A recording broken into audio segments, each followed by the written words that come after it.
Bonjour et bienvenue au rendez-vous de l'expérience client saison 5, organisée par Roham et Assurenco. Je suis ravie de vous retrouver cette année pour une saison dédiée à l'expérience client et l'IA. Selon CGI, 40% des assureurs citent l'IA comme une priorité en matière d'innovation des 3 prochaines années. Doit-on céder à cet engouement à tout prix ou peut-on encore faire de l'innovation sans IA? C'est ce que nous allons voir avec mes invités aujourd'hui.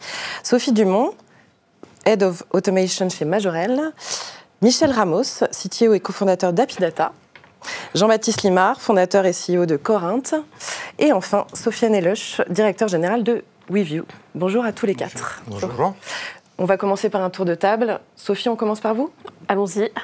Donc, Sophie Dumont, je fais partie de la direction de la transformation au sein du groupe Majorel.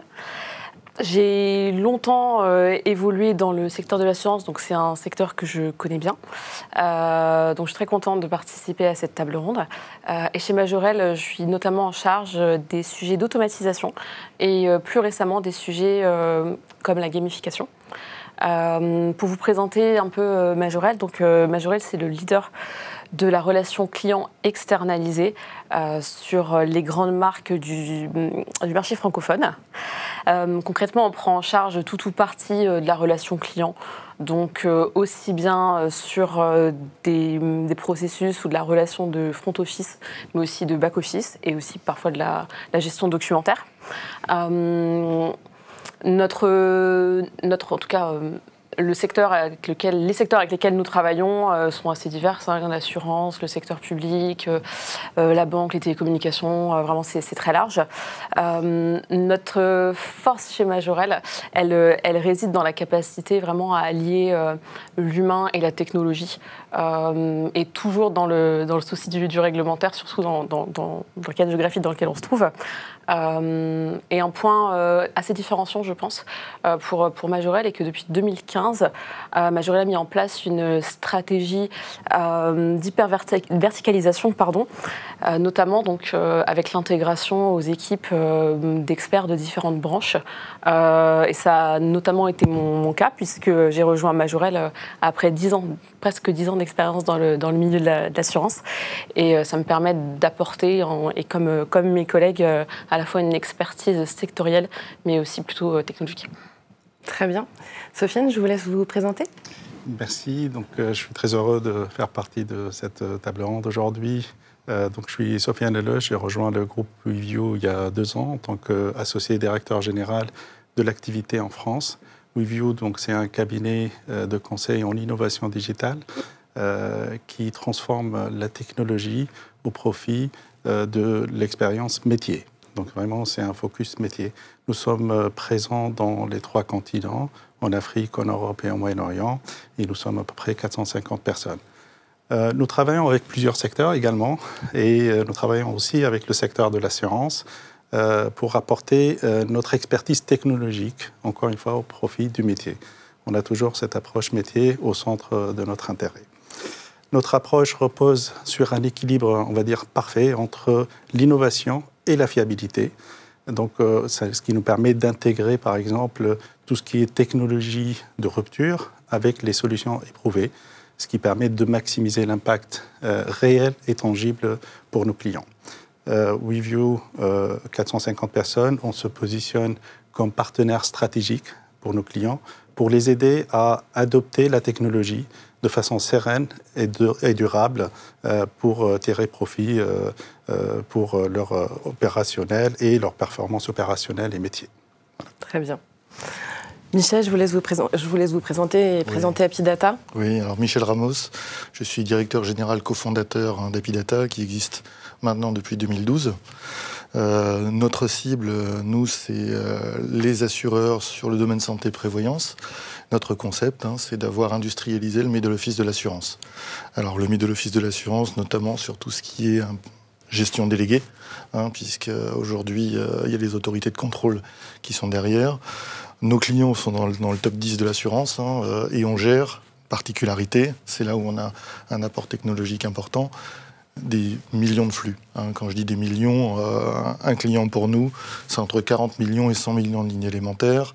100 millions de lignes élémentaires structurées, validées. on va dire en moyenne une 20aine de transactions par ligne. Donc aujourd'hui, on dépasse par an assez facilement le milliard de transactions sur tout ce qu'on fait. Voilà ce qu'on peut dire. Sinon, on est quasiment les seuls aujourd'hui à présenter une solution d'industrialisation de middle office pour les assureurs. Donc on s'adresse aux fonctions de clés de l'assurance. Voilà. Merci. Jean-Baptiste ? Bonjour à tous, ravi de faire partie de cette table ronde. Donc, je suis Jean-Baptiste, le fondateur et CEO de Corinthe. Donc, Corinthe, on est une insurtech qui a été lancée en 2023 et on déploie une nouvelle génération de Core Insurance Platform sur le marché. Donc, Core Insurance Platform, c'est vraiment le logiciel qui va gérer toutes les opérations de portefeuille sur toute la vie d'un contrat d'assurance. Donc, ça commence à la génération du devis et au premier contact avec le client, la souscription, la signature en ligne, la génération des documents, la vie du contrat, les avenants, la facturation, le reporting, des gestes back-office, les flux assureurs et des choses comme ça. Donc on opère depuis 2 ans, on est maintenant une 20aine de personnes. On a eu la chance de lever en 2 rounds près de 7 millions d'euros. Donc on fait partie de ces startups qui sont bien financées et qui croissent très vite. Aujourd'hui, on se déploie historiquement sur le marché de l'assurance des flottes automobiles, qui a été notre premier marché, un marché extrêmement technique et qui a permis de montrer combien est-ce que Corinthe pouvait permettre de déployer très facilement des produits complexes tout en les gérant de manière 100% digitale. Et depuis ce marché historique, on est en train de s'étendre au reste de l'IARD. Corinthe, qu'est-ce que ça permet? Cette nouvelle génération de plateformes, elle va permettre d'abord, fondamentalement, elle permet de créer, lancer et faire croître des produits d'assurance sans effort. Et donc les bénéfices, qu'est-ce que ça veut dire? C'est 10 fois plus d'agilité en termes de déploiement de produits. Nous, on déploie en quelques semaines, voire quelques mois. C'est des gains de productivité qui peuvent aller jusqu'à 80% sur des verticales B2B traditionnelles très peu digitalisées. C'est une quantité de data générée qui est 50 fois supérieure à des modèles traditionnels. Donc la data, elle va servir à la fois sur des problématiques d'actuariat et de sélection du risque, mais également sur des problématiques de conformité et de traçabilité du portefeuille. Et le dernier point, c'est des logiques de partenariat, où on va vraiment avoir un modèle commercial de partenariat de croissance avec beaucoup de success fees, par opposition à des modèles plus traditionnels qui facturent avant l'intégration, enfin qui facturent l'intégration avant le lancement. Donc on se présente vraiment comme un nouveau paradigme sur ces problématiques d'outils fondamentaux du marché de l'assurance. Et grâce à nous, tous ces projets qui traînent dans des cartons chez de nouveaux courtiers assureurs vont avoir les moyens de se déployer. Donc on vend à qui? On vend aux assureurs et mutuelles, courtiers délégataires, courtiers grossistes et courtiers millionnaires. Fondamentalement, donc on a pas mal de travail, un assez fort besoin et donc une croissance qui se passe plutôt bien pour le moment. Très bien. Alors même si l'IA commence à démontrer son efficacité dans certains domaines, cette technologie n'est pas la réponse à tout. Quelles sont les tâches pour lesquelles l'IA est utile et à l'inverse, les tâches pour lesquelles on peut s'en passer, Sophie? Je dirais que l'IA, c'est un levier formidable pour tout ce qui est prédiction ou même gestion de données à très très gros volume. Ça peut être la détection de fraude, de la prévision de sinistres, enfin vraiment un mode un peu large. Mais parfois, on doit aussi se poser la question d'aller vers d'autres technologies qui ne sont pas forcément de l'intelligence artificielle. Ça peut être de l'automatisation via du RPA qui permettent d'aller vers de l'automatisation tout de même, mais sans rentrer vers la dimension de l'intelligence artificielle. Parfois, il suffit aussi de se poser la question de ces processus. Une étude de Lean, ça permet aussi de faire gagner énormément, parfois sans aller faire des recours à de gros projets de techno. Et le dernier point, je pense que l'innovation, c'est pas forcément uniquement des outils ou des méthodologies, c'est aussi transformer le management, la manière de travailler, de collaborer les uns avec les autres. Mais dans les faits, l'objectif n'est pas de choisir l'un ou l'autre. C'est pas l'un contre l'autre, et bien souvent c'est allier les deux. Il faut prendre du recul en fait sur chaque situation pour trouver le bon outil qui est en adéquation avec la bonne situation. En fait, l'IA c'est un super accélérateur. Par contre, il faut être sûr de la direction dans laquelle on va avant d'appuyer sur cet accélérateur. Nous, on parlera justement des bases tout à l'heure et de comment, qu'est-ce qu'il faut mettre en place d'abord avant de se lancer dans l'IA, parce qu'il y a des petites choses quand même à prendre en compte. Mais Michel, même question. Pour vous, à quel moment l'IA intervient vraiment, a vraiment un rôle à jouer, et là où potentiellement on pourrait encore s'en passer aujourd'hui? Alors, en gros, nous, on est plutôt fournisseurs d'informations pour l'IA. Puisque, comme vous avez dit, en fait, l'information, il faut qu'elle soit qualifiée, propre, pour ne pas amener finalement à des conclusions délirantes. Donc nous, on a choisi plutôt une approche d'urbanisation de systèmes d'information. On a des contraintes de performance monstrueuses, puisqu'il faut qu'on soit tout le temps, que nos calculs soient tout le temps là. Les clients attendent tous les jours, en fait, nos résultats, puisqu'on est capable de gérer jusqu'à 30% de chiffre d'affaires de nos gros clients aujourd'hui, qui sont chez nous, en SaaS. Donc il n'y a pas de marge de manœuvre, il faut que ce soit rapide. Donc nous, on clean toute cette information. Les millions de données qu'on a, elles sont évidemment disponibles pour faire de l'IA propre. Alors, on en fait aussi de l'IA, évidemment, mais notre approche, ça n'a pas été du tout la même que les autres. C'est pas à nous de le faire. Nous, on fournit la donnée propre. Par contre, l'IA, on l'utilise chez nous plutôt pour avoir, en fait, le collaborateur amélioré. Tout ce qui est rédaction. C'est-à-dire qu'on s'est carrément écrit des modules maintenant chez nous qui s'appuient sur de l'IA pour aider à la rédaction et aller plus vite pour fournir de la documentation à nos clients. L'université. Vous voyez, donc c'est plutôt pour nous, en réalité, l'IA aujourd'hui, plutôt que pour nos clients, mais nous, on est fournisseurs. Si on n'avait pas eu cette approche d'urbanisation, où pour nous, en fait, un data lake, ça n'existe pas, le data lake, c'est l'entreprise, on vend des modules qui sont interconnectés, qui doivent être hyper performants entre eux.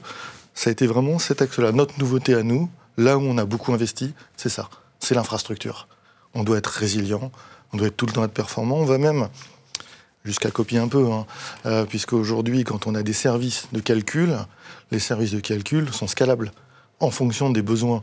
Donc finalement, on adapte un peu les mêmes techniques. Quand on a besoin, on rajoute du host, de la puissance, pour pouvoir répondre rapidement à nos besoins. Donc on s'adapte. On a monté nos modèles IA chez nous, donc on les a plutôt installés chez nous. On s'est installé des outils comme vous connaissez tous, je pense au Llama, etc. Et puis on a une approche un petit peu à la mode API Data, c'est-à-dire qu'on va plutôt nous regarder comment ça a été fait. C'est notre marque de fabrique. Donc on est plutôt aujourd'hui sur des PyTorch ou ce genre de choses. On va plutôt décortiquer les réseaux de neurones pour voir comment c'est fait, pour voir comment on peut l'adapter à ce qu'on fait. Voilà, on n'est pas juste sur des prompts. Très bien. Jean-Baptiste, même question. Alors moi aujourd'hui je vois 4 utilisations principales de l'IA, une application qui est en fait générale qui touche tout le monde et 3 applications spécifiques à l'assurance. Et moi la question que je me pose c'est en fait aujourd'hui donc l'IA, beaucoup de gens en parlent, beaucoup de gens explorent, personne ne sait vraiment à quoi ça va ressembler à la fin. Mais la question c'est est-ce que nous dans l'industrie de l'assurance on est plutôt plus ou moins exposé à l'IA que les autres. Donc sur ces 4 utilisations, la première, celle qui touche tout le monde, c'est la productivité en termes de software development, donc la tech. Aujourd'hui, il n'y a pas de compagnie d'assurance, enfin, sauf vraiment des dinosaures, mais la tech est partout. Et aujourd'hui, forcément, l'assurance va être impactée par le changement de paradigme en termes de développement informatique créé par l'IA. Nous, on le voit évidemment parce qu'on est fondamentalement des vendeurs d'outils, donc des ingénieurs. Et donc, on le voit tout de suite au quotidien, le gain de productivité, les changements de méthode de travail, c'est radical, ça s'applique à toute l'économie, dont l'assurance. Par contre, il y a quand même 3 éléments spécifiques sur lesquels l'assurance me semble particulièrement exposée. Le premier, c'est la relation client. On parle beaucoup dans l'IA de chatbot. L'essentiel de l'activité des assureurs, c'est quand même on est du service, donc on parle aux clients. Donc une exposition très forte. Le deuxième, c'est les problématiques de lecture de documents.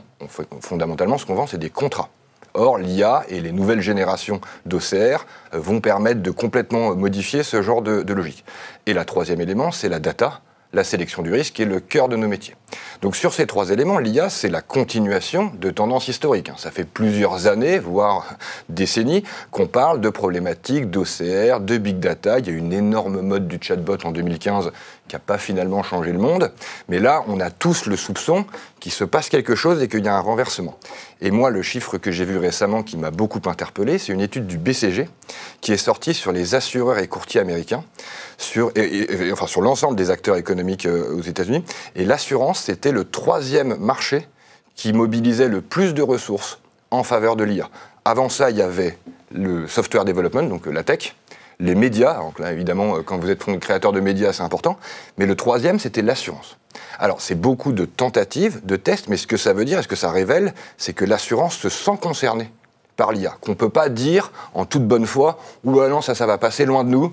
Ça ne nous concerne pas. Non, on ne sait pas encore ce que ça va donner, mais il est essentiel, et les Américains le montrent, mais en Europe, on n'est pas du tout en retard là-dessus, c'est un sujet sur lequel on doit se positionner, parce que si on regarde le cœur de ce qu'on vend, il n'y a pas un seul élément essentiel qui ne va pas être touché par l'IA. Donc il faut, à minimum, qu'on prenne les devants, et on ne peut pas se permettre de subir l'IA, ou en tout cas, ceux qui vont subir l'IA, je pense, vont le regretter. Sofiane, quel est votre regard sur le sujet, justement ? Alors j'arrive un peu en dernier, mais je pense que je ne peux pas aller à l'encontre de ce qui a été dit. Je peux juste l'amplifier ou tenter de le faire comme le ferait l'IA. Parce que pour moi, l'IA, effectivement, c'est pas juste une brique technologique. On l'a dit tout à l'heure, c'est un changement de paradigme. Sans passer aujourd'hui, c'est vraiment de se priver d'un amplificateur de performance de l'humain, mais aussi de la technologie, parce qu'elle est utilisée aussi pour d'autres solutions technologiques qui utilisent l'IA et du coup, elles deviennent plus performantes. Donc pour moi, effectivement, alors pour revenir au secteur de l'assurance, il y a ce qu'on a dit tout à l'heure, c'est toute la partie acquisition, gestion de la relation client. Mais pour moi, en fait, il n'y a pas de frein, il n'y a pas de limite. C'est toute la chaîne de valeur qui est concernée par l'IA. On peut trouver des cas d'usage multiples. Il faut laisser juste les métiers réfléchir un petit peu à leur pain point. Ils vont nous créer des cas d'usage.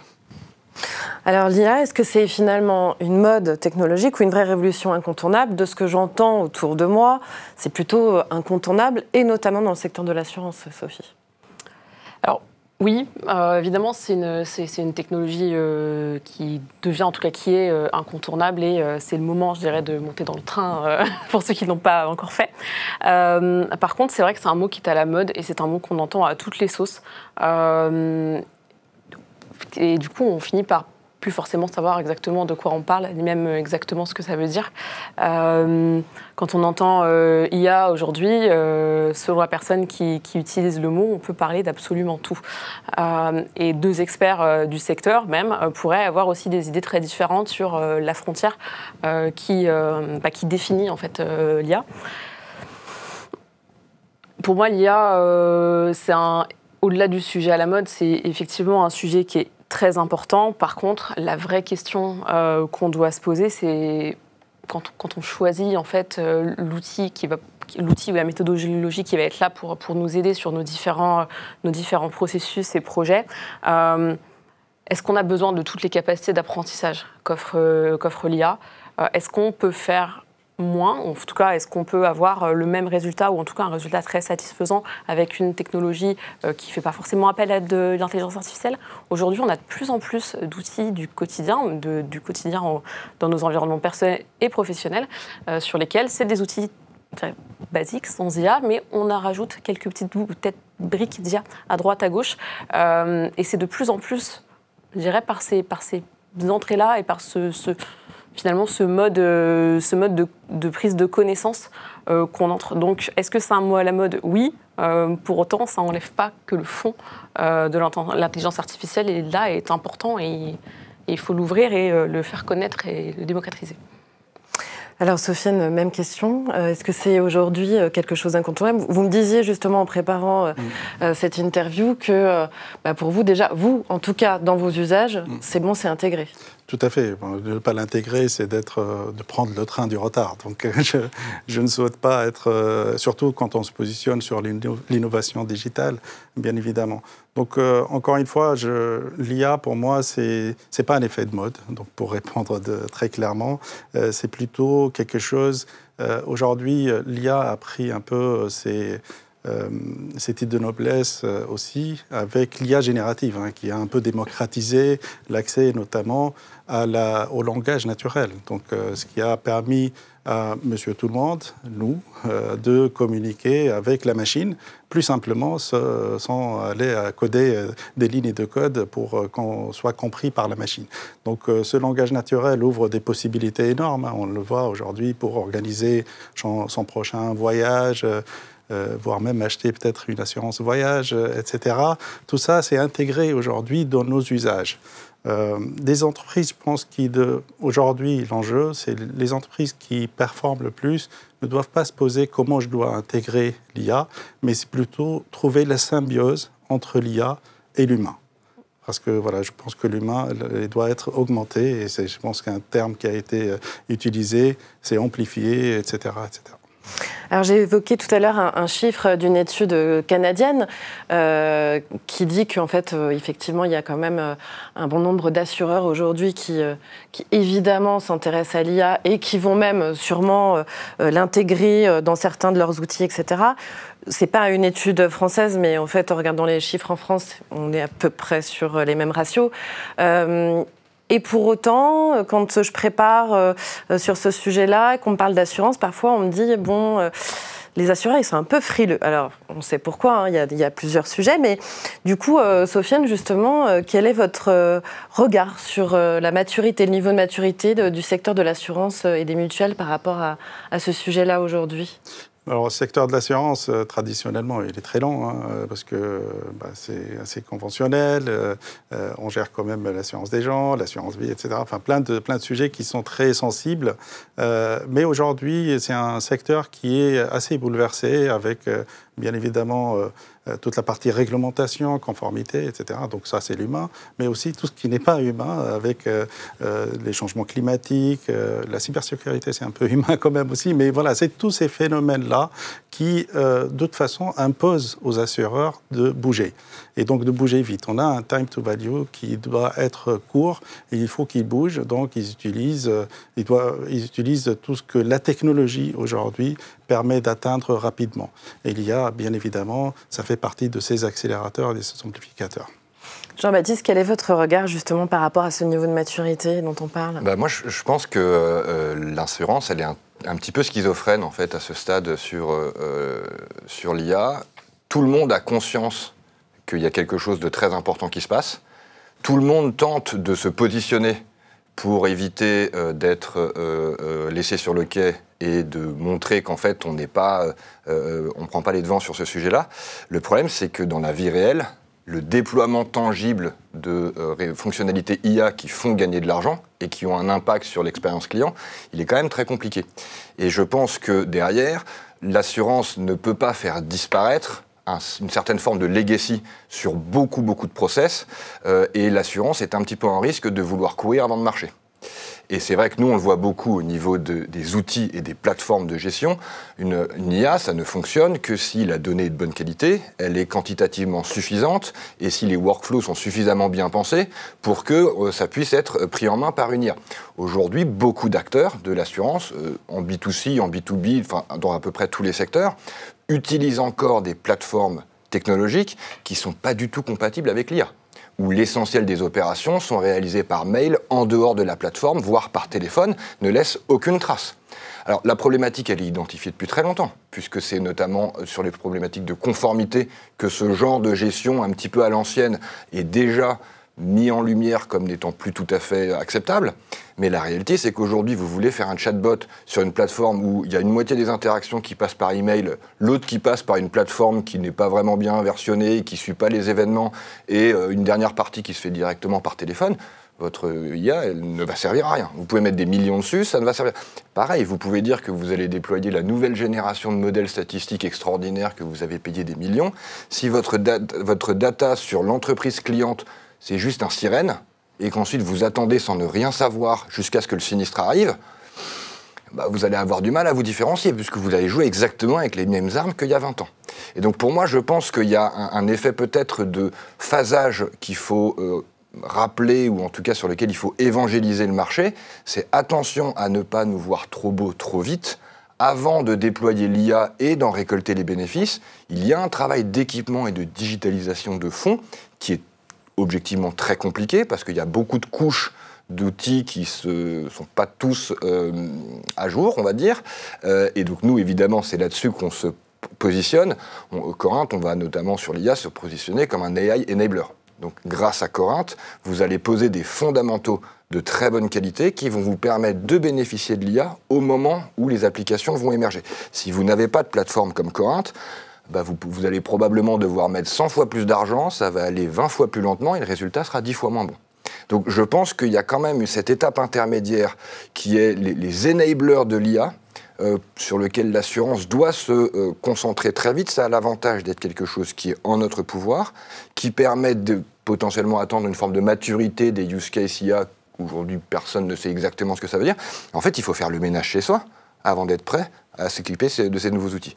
Ça, c'est la conviction très forte que nous, on porte chez Corinthe, parce que c'est vrai qu'on voit quand même un assez grand cimetière de projets extrêmement flamboyants au début, dont la réalité business est en fait bloquée par le quotidien. Mais ce quotidien, c'est vrai que dans l'assurance, et c'est ce que disait Sofiane tout à l'heure, il y a une problématique de legacy et d'outils. Donc il faut se mobiliser là-dessus pour débloquer l'IA et pour que les impacts soient réellement positifs et ressentis sur notre industrie. Alors, en parallèle de cette problématique d'équipement, il y a aussi une problématique de coût. Pour l'instant, l'IA est accessible, car les licences, elles ne coûtent pas très cher. Les fournisseurs, aujourd'hui, les laissent un petit peu à disposition pour qu'on puisse tester, mais évidemment, ils vont chercher à générer un ROI prochainement. Dans quelles conditions, justement, ça vaut la peine d'investir? Parce qu'il y a quand même un coût à terme dans ce genre de technologie, Sophie. Ouais. Je voudrais quand même nuancer l'aspect accessible, parce qu'effectivement, le prix d'appel ou même les solutions en open source, qui du coup, en tout cas, ont l'air gratuites de prime abord, en tout cas pour le tester, comme vous le mentionnez. En fait, il y a effectivement le coût de licence, mais tout ce à quoi on ne pense pas aussi, c'est ce que ça va générer de mettre le pied à l'étrier sur un projet d'intelligence artificielle.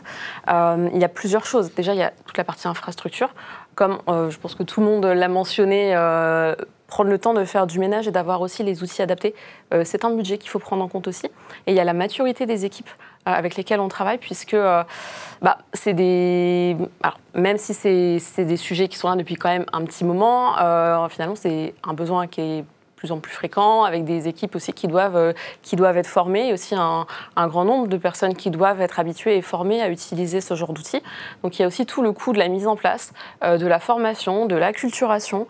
C'est pas uniquement de la donnée, de la technique, de l'infrastructure, il y a toute la partie gestion du changement qui peut être coûteuse et qu'il faut prendre en compte aussi.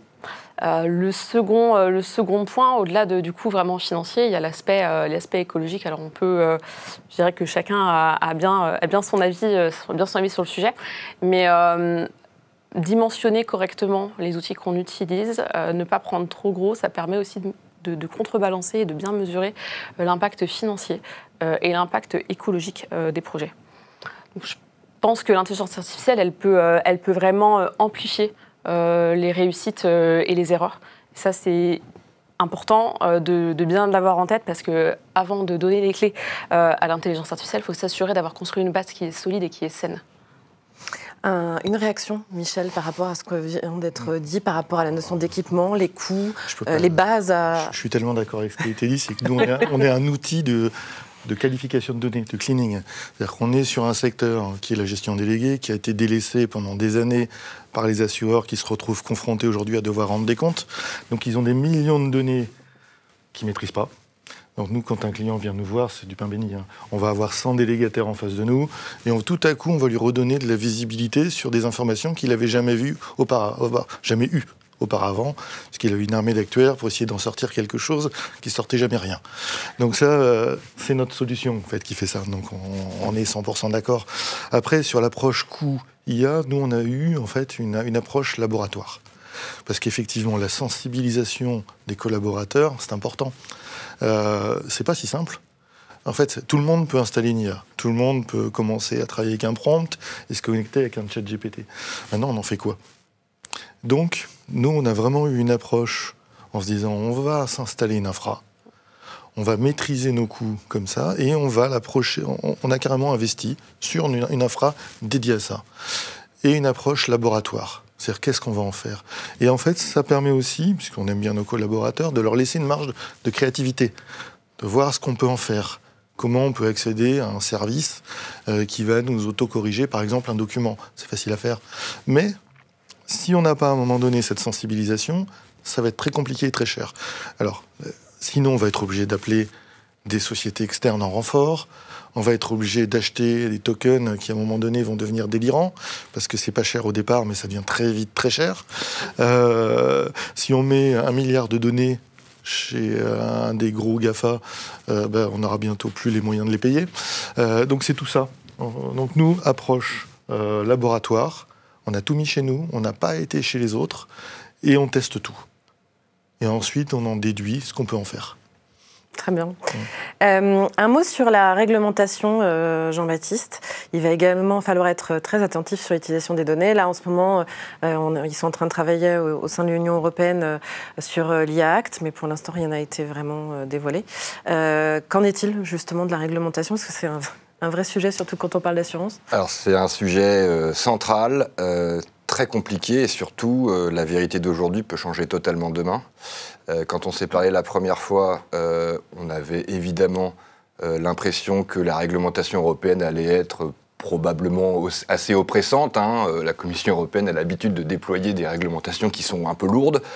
Depuis, c'est quand même passé 2-3 trucs dans le monde. On a l'impression qu'il y a un retour de bâton gigantesque contre la réglementation excessive, notamment dans les secteurs de la finance et de l'assurance, parce qu'on se rend compte qu'on se tire une balle dans le pied. Est-ce que ça va aboutir à ce que toute la réglementation disparaisse ? Non. Mais alors là, aujourd'hui, c'est pratiquement des paris hippiques que de savoir comment est-ce que cette réglementation elle va se déployer. Culturellement, les Européens sont quand même beaucoup plus en faveur de la protection des données personnelles que les Américains. Donc on ne va pas non plus se rapprocher d'un modèle complètement américain. Aujourd'hui, cela dit, il ne faut surtout pas que cette incertitude aboutissent à ce que les gens se cachent, attendent et disent « on va voir ». Parce qu'il faut bien comprendre qu'il y a deux différents types d'utilisation de l'IA. Il y a une utilisation de l'IA qui utilise de la donnée personnelle.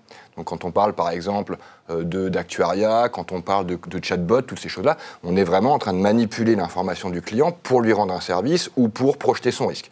Ça, effectivement, je ne vois pas grand monde aujourd'hui qui a d'ores et déjà fait des annonces là-dessus. Alors les chatbots, les assistants de conversation commencent à venir, mais on sent quand même une vraie incertitude. Mais par contre, il y a un deuxième pan qui est tout à fait essentiel, sur lequel on peut se positionner sans avoir besoin d'accès à la donnée IA, à la donnée client, pardon. Toutes les problématiques de lecture de documents. Vous avez quand même beaucoup de choses à faire qui va permettre de faciliter la détection de carences dans une cartographie de risque. Ça, c'est pour faciliter les remplissages de documents. Il y a beaucoup de choses à faire. Vous n'avez pas besoin de la donnée client pour lire des conditions générales et en déduire, voilà la couverture qui vous manque. Vous avez potentiellement beaucoup d'éléments de productivité sur ce qu'on appelle, ce que vous disiez tout à l'heure, Sofiane, le langage naturel. Le langage naturel, c'est une manière d'interagir avec les outils qui est complètement différente. Nous, on le voit beaucoup chez Corint sur les problématiques de dashboard. Donc évidemment, vous avez un portefeuille. Le portefeuille, il est totalement caché dans la base de données. Il faut que vous l'extrayiez. Traditionnellement, c'est des gestes qui sont quand même très compliqués. Vous avez des experts, des data scientists, des choses comme ça. Aujourd'hui, avec des requêtes en langage naturel, ça peut devenir très facile. Mais là, vous n'avez pas besoin de changer votre politique de data vis-à-vis du client, c'est juste une nouvelle manière d'utiliser des outils. Et donc je pense qu'entre les deux, il ne faut surtout pas se tromper de combat, parce que on a tous entendu des assureurs qui disaient « de toute façon, cette data, elle appartient au client, donc on ne peut rien en faire tant que le cadre n'est pas totalement défini ». Je pense que c'est très risqué, et je pense que c'est oublié, c'est une approche un petit peu nombriliste. N'oublions pas que l'IA a un impact sur toute l'économie, quelle que soit la réglementation en termes de data. La productivité en termes de tech, c'est gigantesque ce qui se passe. Et donc rien que ça, il y a des points de ratio combinés à aller chercher en déployant 10 fois plus vite des produits de meilleure qualité, sans avoir besoin de data client.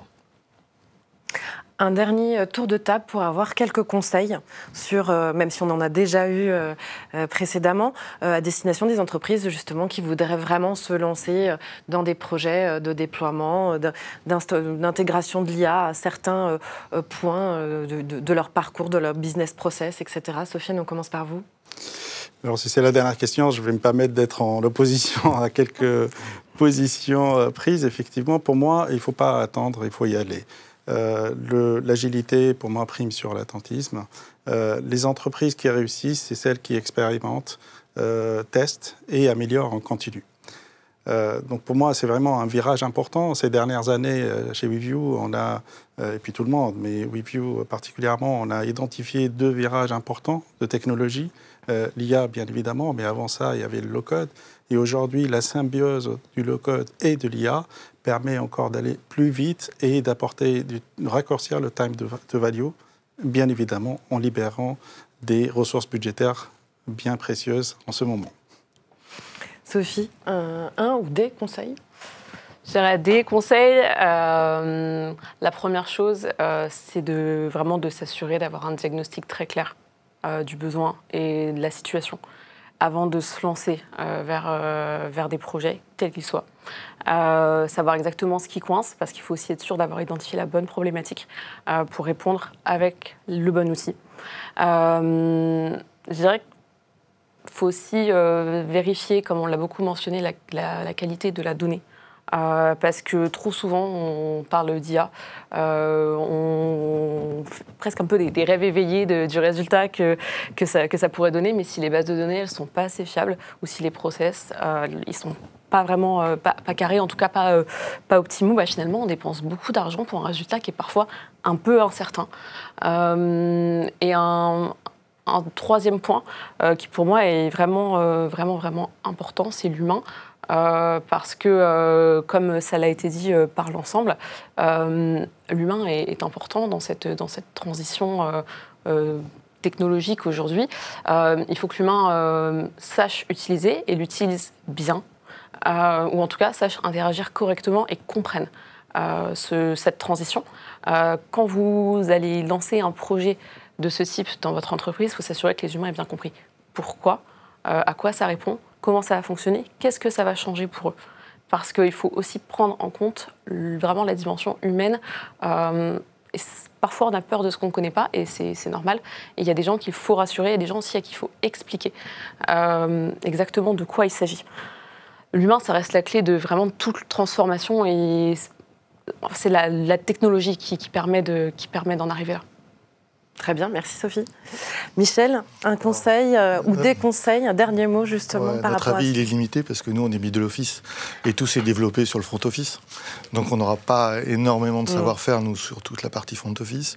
La seule chose qu'on peut dire chez nous, c'est qu'on a essayé de trouver le bon angle d'attaque pour ce qu'on a appelé collaborateurs améliorés. Qu'est-ce qu'on peut donner aux humains pour avoir un assistant quasiment tout le temps à côté d'eux, les aider à aller plus vite, les aider à mieux rédiger, avoir du code, des fois même si on est 95% automatisé, nous, en production de code, depuis longtemps, les 5% qui restent, ça peut aider quand même, quoi. Voilà. Très bien. Jean-Baptiste? Moi, mon premier conseil très tangible, c'est ce qui a été déjà dit, c'est peut-être faire le ménage, commencer par faire le ménage à la maison. Notamment regarder vos outils et votre plateforme de production d'assurance, parce que c'est quand même là que se joue le cœur du réacteur et qu'il y a des réservoirs de création de valeur qui sont absolument gigantesques à aller chercher. Plus généralement, je pense que l'IA, c'est l'équivalent de l'arrivée du digital en assurance. Tout le monde sent que c'est décisif. Personne ne sait la durée et l'impact, et la durée que cet impact va prendre pour se déployer. Les gens ont tendance, et Bill Gates qui dit ça, à surestimer le changement à 3 ans, mais à sous-estimer le changement à 10 ans. C'est vraiment ce genre de situation dans laquelle on est. Et donc, c'est ce que disait Sophie, l'IA, c'est une culture. Donc nous, le conseil que je peux donner, c'est qu'est-ce que nous, on fait chez Corinthe ? C'est vraiment d'utiliser l'IA au quotidien. Alors nous, on a la chance, c'est qu'on est une boîte de tech. Donc les développeurs, il ne faut même pas trop leur demander, on n'a pas besoin de trop leur demander pour qu'ils utilisent ce genre d'outils. Mais on voit déjà une imprégnation de ce que c'est que l'IA comme paradigme et comme réflexe dans une culture d'entreprise. Alors c'est vrai qu'à court terme, on ne peut pas forcément mettre un ROI dessus, mais on est vraiment dans une logique de R&D. Si vous, en tant qu'acteur de l'assurance, vous demandez un ROI trop tôt, vous sortez d'une logique de pure R&D, et là vous allez commencer à vous retrouver avec des impasses partout. Parce que bien courageux celui qui... On peut vous promettre des R&D à 500%. Ça, probablement, il y a plein de gens qui le font, mais le réel va probablement faire que vous allez vous cogner un petit peu vite. Mais par contre, itérer, créer cette culture, proposer des outils, de toute façon, si le mouvement de fond est aussi puissant que ce qu'on dit qu'il va être, les choses vont se faire. Vos salariés, vos équipes ne vont pas attendre avant de s'en équiper. Sofiane vous disait tout à l'heure que déjà les gens s'en servent de manière personnelle. C'est bien, il n'y a pas non plus besoin d'évangéliser sur l'IA, les gens savent ce que c'est. Par contre, aujourd'hui, ce qu'il faut, c'est que les acteurs soient crédibles. Et notamment, la crédibilité, c'est de ne pas faire des grands projets. Ralliez-vous à mon panache blanc, 2 ans après, on a dépensé 20 millions, il ne s'est rien passé.